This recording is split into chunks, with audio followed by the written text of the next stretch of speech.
刚才这一台车的车主跟我说了，他这个车方向盘打死，底盘有响声的问题，我要是一次性没有帮他修好，他就要我高价把他这一台车收下来。他这台车的问题很简单，就是方向盘打死的时候，你们听，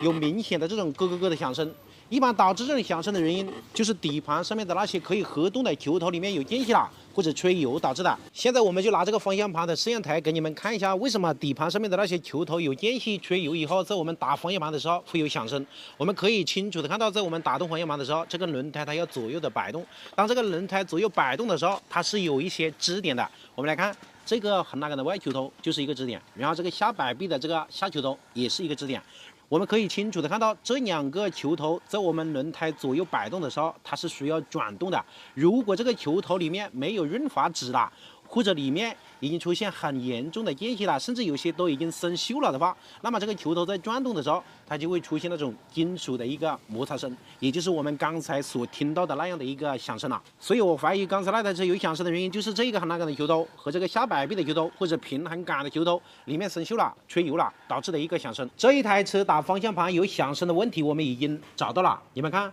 这个平衡杆拉杆的球头防尘套已经裂开了。这个拉杆，它一头连接的是我们的这个平衡杆，另外一头连接的是我们减震器。当我们在打方向盘的时候，这个球头它也会要跟着我们的方向盘去动的。现在我们打方向，你们看，当我们轮胎在左右摆动的时候，减震器它也要左右摆动。减震器在左右摆动的时候，它就会带动我们的平衡杆的拉杆左右去扭动。当这个平衡杆在扭动的时候，也就相当于这个拉杆里面的球头它会要转动。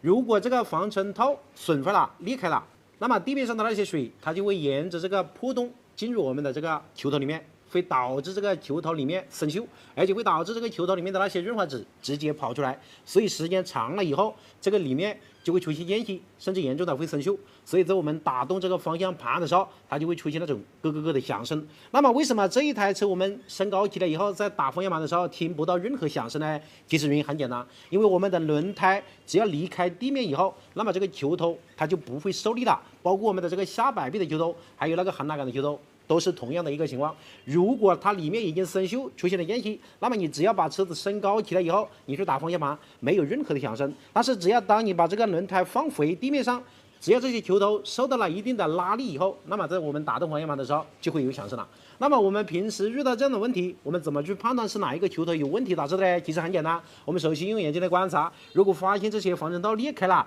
特别是你看上面的这个也裂开了，那么出现这种情况以后，大概率来说就是这一根拉杆出现了问题。而且你们看这个下摆臂的球头这个位置也已经出现了这种漏油的一个情况了。这一台车由于开的公里数比较大了，所以你们看这个横拉杆球头这一个位置也感觉有这种漏油的一个情况了，特别是这个平衡杆的这个开口胶，你们看这个位置已经磨出这种